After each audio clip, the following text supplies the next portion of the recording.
Okay, I'm going to do the God mind theory a little bit.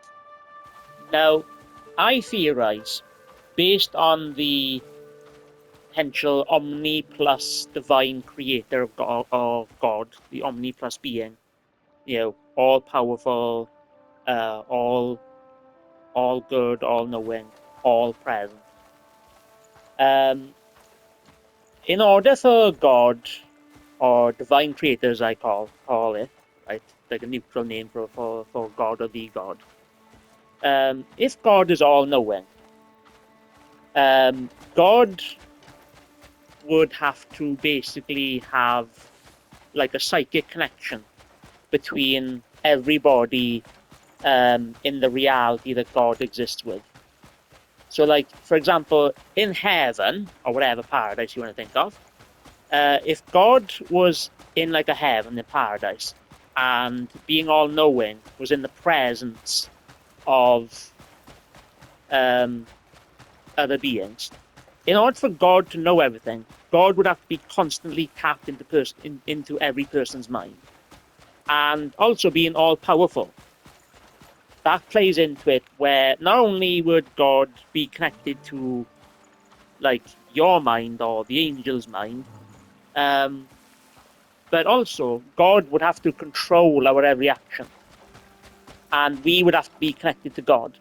And the problem with that is that I theorize the reason why God created this reality with the isolated mind is what I call the opposite of hive mind, is what humanity has. Is we don't automatically share information between our brains. We can only do it verbally through communication.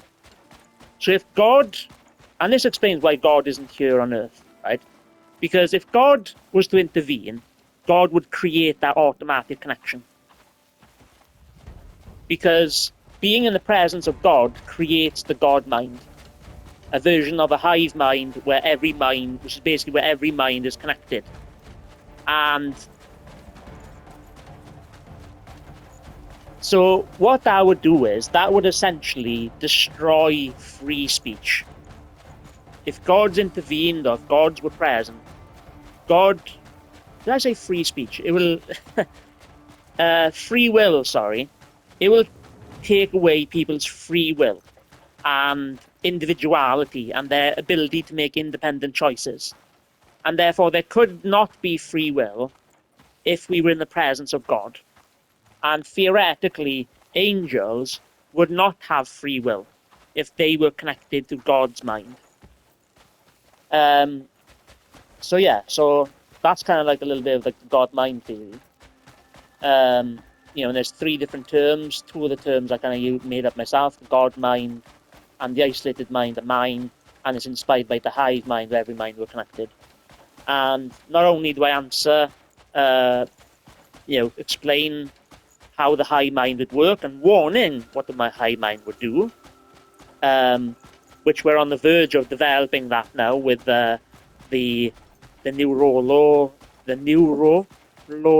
link, which I think would be a disaster, because if we connect our brains to technology and we're all connecting our brains to technology and our brains together, it will eventually mold our neurology where it would be the same. And the thing that creates individuality is that we all independently gather information to our brain. And it's that independent gathering of information through the senses is what makes us unique, because the information in our brains is unique. So, so this is also a warning about what the hive mind will do. And we do not want to create a hive mind on Earth. It will be a disaster. It will destroy free will. And we're not ready for that. We might never be ready for that. And I also explain why God does not intervene with society, why God does not intervene with reality, and why theoretically, this is all theory, why God will never intervene with reality.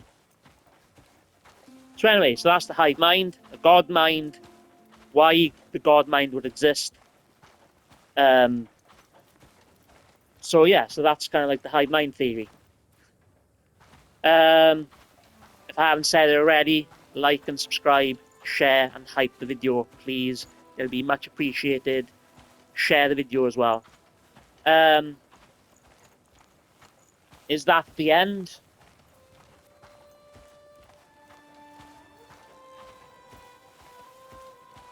Thing that inspired the hive mind came with the question that I give myself. What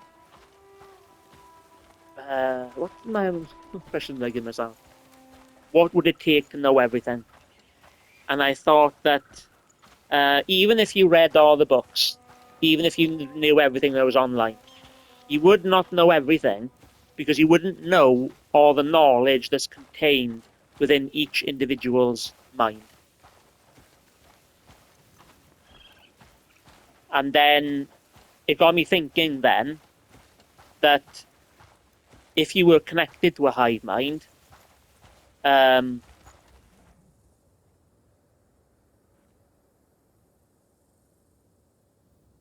what did I just say? My brain.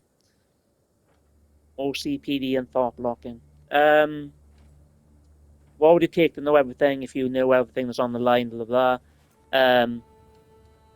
You wouldn't know everything because you wouldn't know what's in every person's mind. And in order to know what's in every person's mind, you'd have to have I think it's telepathy or like cybernetic implants to like share information like a mobile.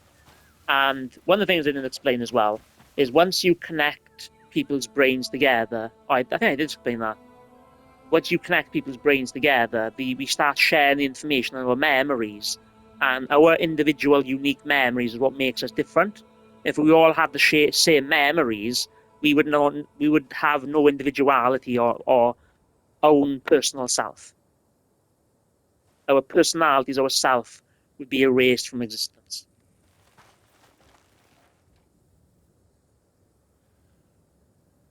And I was toying with this, and I haven't even read anything but the Hive Mind. Like I learned it all from Star Trek, by the way. That's how I learned about the Hive Mind. Um, They didn't quite explain it in the hive mind, but I theorized about it. I think I call it the benefits and negatives of the hive mind. Haven't written it yet; it's all in my head by memory. Um, or it's also called like the hive mind, the God mind, and the isolated mind. Um, yeah,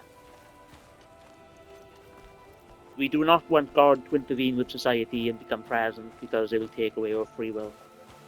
And angels theoretically did not have free will, and that's one of the reasons why I think one of the many reasons why I theorized like an all-powerful God created humanity instead of the angels, or like what I call perfect beings that exist in a perfect reality, and the divine creator. But anyway, that's the hive mind theory, and like I said, like, subscribe, hype, and share, please. Thank you.